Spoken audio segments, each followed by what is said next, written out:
My name is Olivia. I'm 35 years old. I've known my husband Nick since our college days, and we've been together for about 15 years, including the time we dated.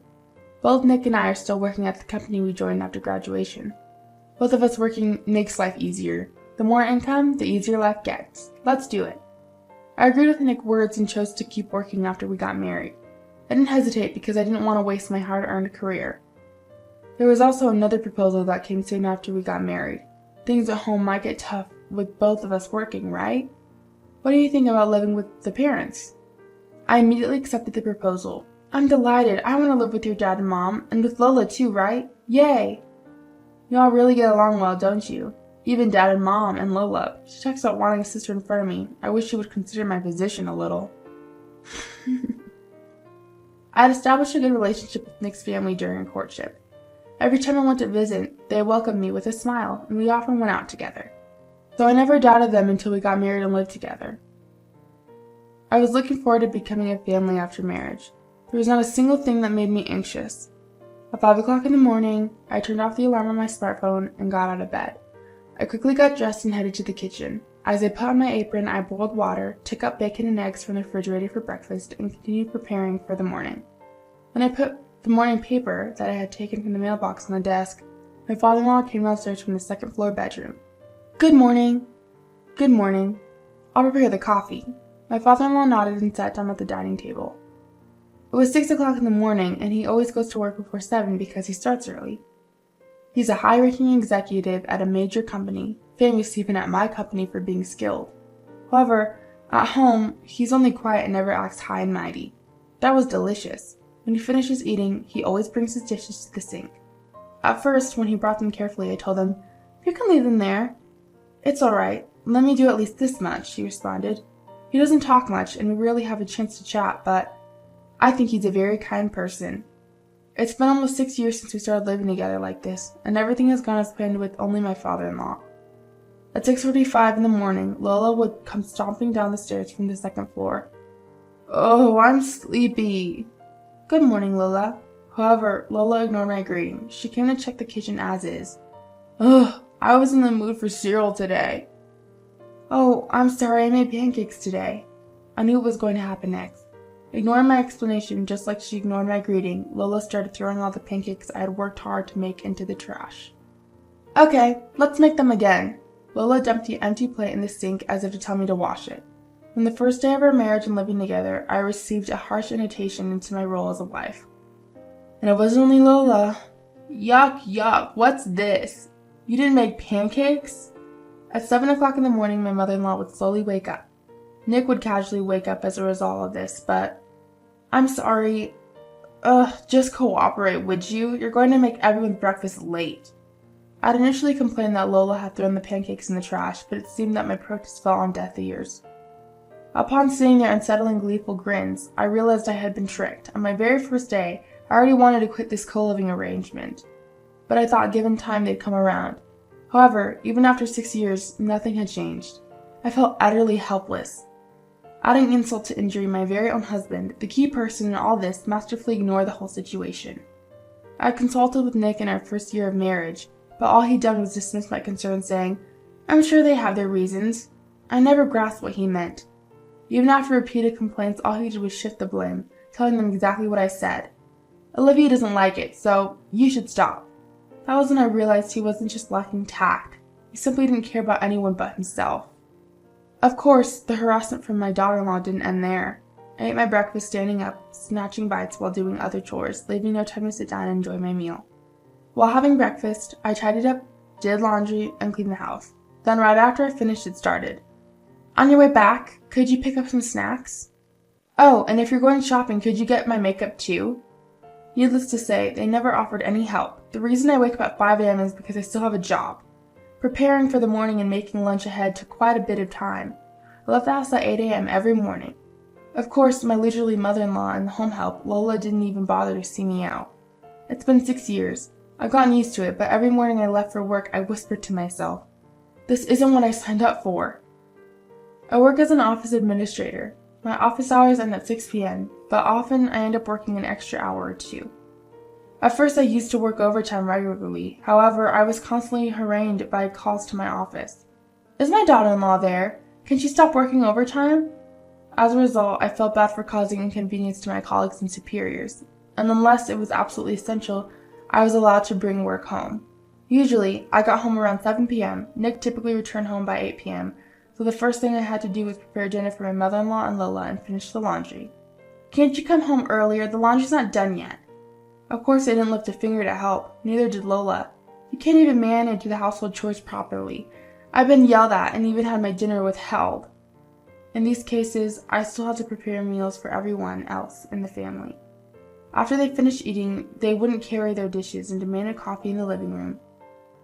I was left to clean up the dishes, prepare coffee, and run around. Nick would arrive midway through, but he never helped me out. Pasta today? I was in the mood for pizza. Huh? What's up? Are you in a bad mood today? No, just eat your food. Alrighty. Even Nick's small remarks were getting on my nerves. After Nick and the other two had fallen asleep, I still needed to stay awake. I had to complete household chores and then finish up my work brought from the office. What should I do? At this rate, I might not be able to finish on time. Maybe I'll just do as much as I can now and continue during my lunch break tomorrow.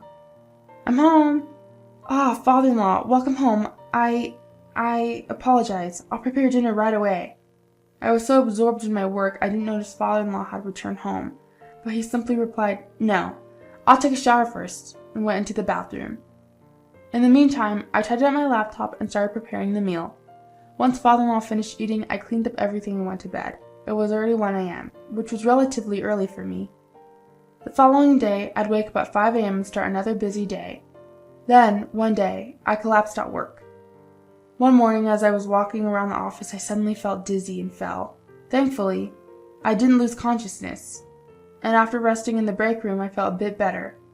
My boss told me to take it easy and gave me the afternoon off. Well, isn't it unusual for you to be home at this hour? Yeah, I wasn't feeling well.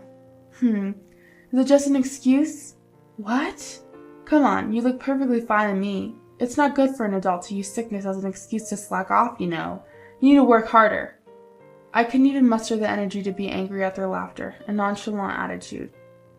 I never had high expectations, but their insensitive words made me feel worse than angry. My body just instinctively rejected them, and I found it hard to breathe. So you can put more effort into dinner today, right? Of course, right. You've got time. We've been putting up with your quick and easy meals. You should treat us when you have the time. On that day, my husband, just like mother-in-law and Lola, came home expecting a homemade meal because I had the afternoon off. He didn't think about why I got off early or showed any concerns. As a result, I ended desperately cooking steak, getting constant complaints like, "Could you cook it a bit more? Don't you have any sausages? We don't need vegetables." I had reached my limit. What? You're quitting your job? I had decided to quit my long-time job. I thought that if I focused only on housework, things might get a bit easier.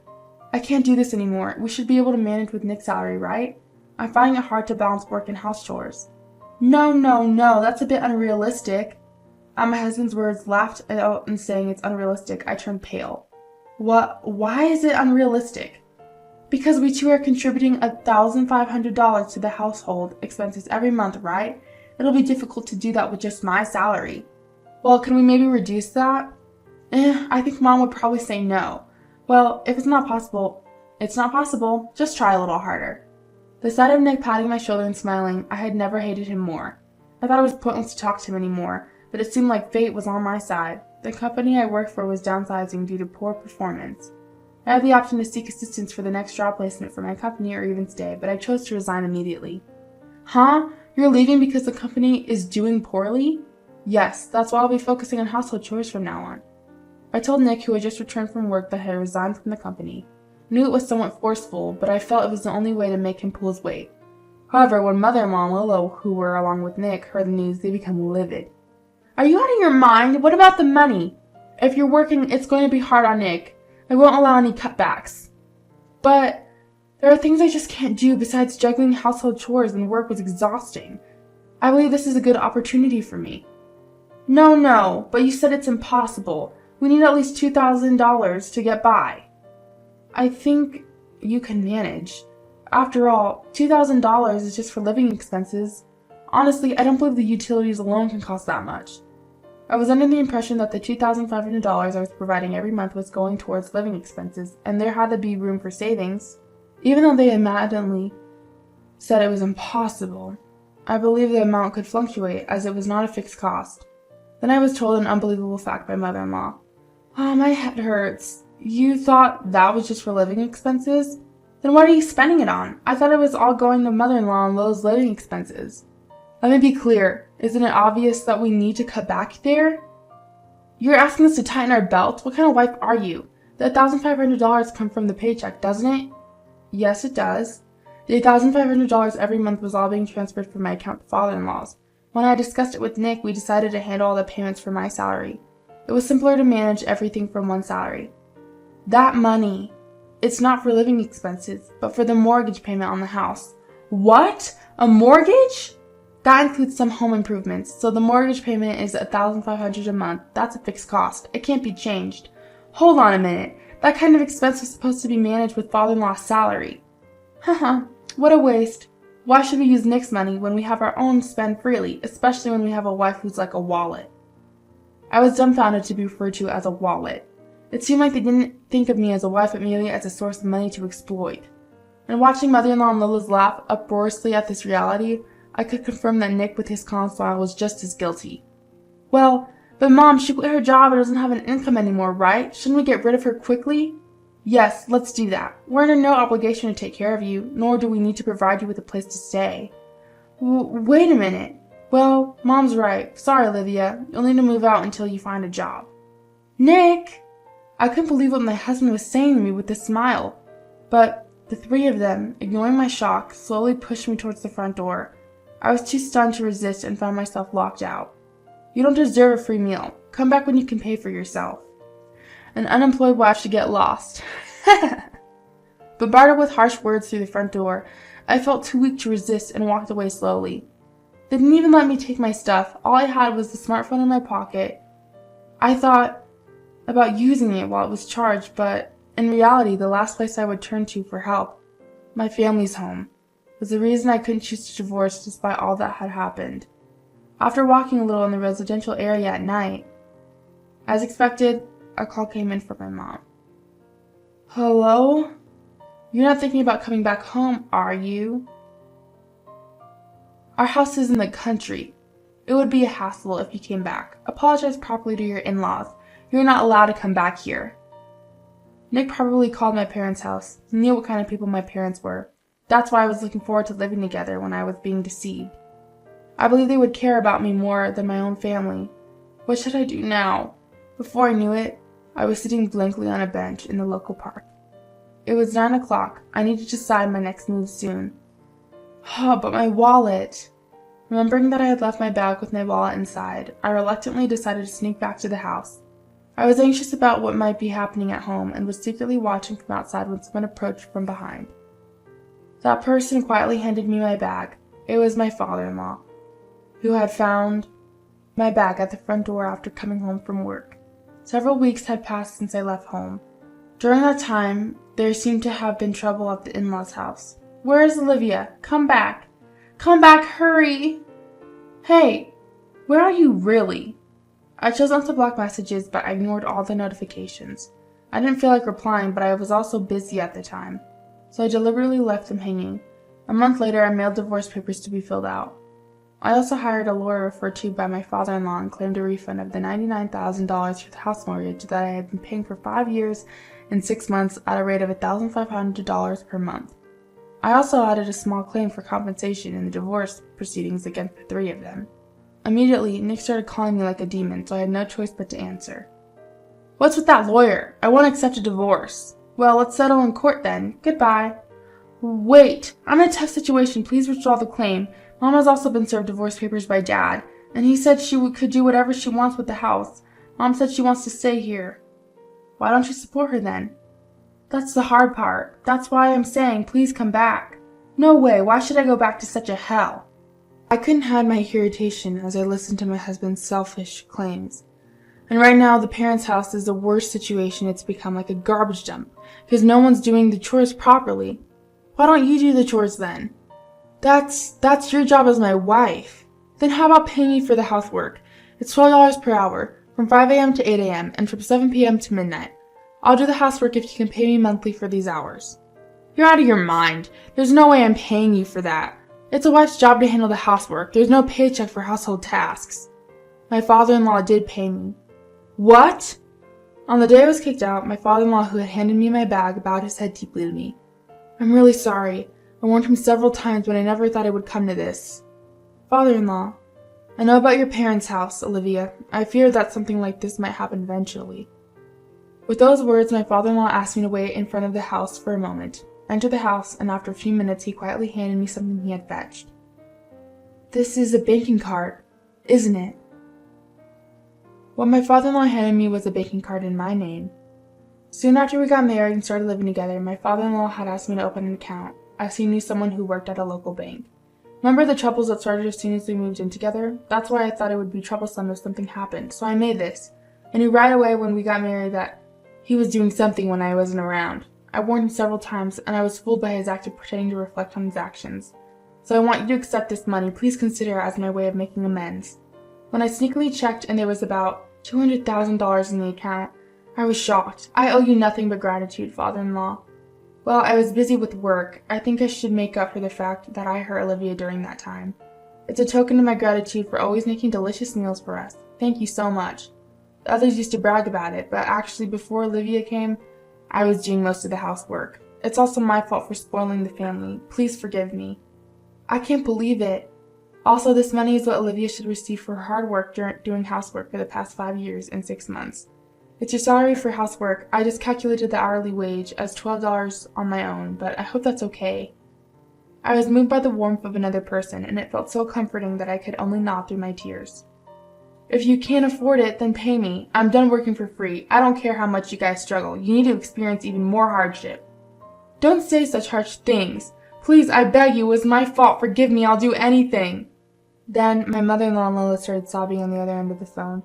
I was wrong, I'm sorry. I was just enamored with a drama I watched recently. It wasn't my true feelings. I'm sorry too. I'll help with the housework from now on. I won't mistreat you. Let's get along as sisters. Even after hearing the voices of the 3 people experiencing hell, I was unmoved, because I felt that they still had the energy to plead. Nick said a moment ago that he'd do anything. Of course we'll do anything too. Yes, I'll do anything, even the house chores. I'll help too if you need anything, just tell us. Thank you. Then please pay the compensation from the divorce trial and return the $1,500 as agreed. What? That's all I'm asking from you. Well then, goodbye. With that, I hung up the phone and blocked all their contacts. A few days later, I heard that Nick, mother-in-law, and Lola moved out of the house. Apparently, they were unable to pay off their mortgage, and their house was put up for auction. By the way, father-in-law, after divorcing mother-in-law, moved to a suburban house and is said to be enjoying his single life. And the 3 who were kicked out of the house are now living together in a cramped apartment, working hard to pay the compensation and refund from the divorce trial that I demanded. They agreed to pay in installments, so while it will just be a monetary relationship from here on, I've told them I'll sue if they fall behind on payments. They're risking their lives. Nick hasn't let his company find out about the incident and hasn't quit yet, but after the divorce and looking disheveled, occasionally smelling like trash, his coworkers are starting to steer clear of him. The office atmosphere is the worst for him. And me? I'm currently working at the company where father-in-law is employed. Utilizing my skills from my previous job, I've been entrusted with the role of a manager in the general affairs and HR department. It's a fulfilling job, and I want to keep pushing myself. By the way, of the $200,000, I used about $7,000 for starting my new life, but I haven't touched the rest. I plan to keep this as an emergency money in case father-in-law ever needs help.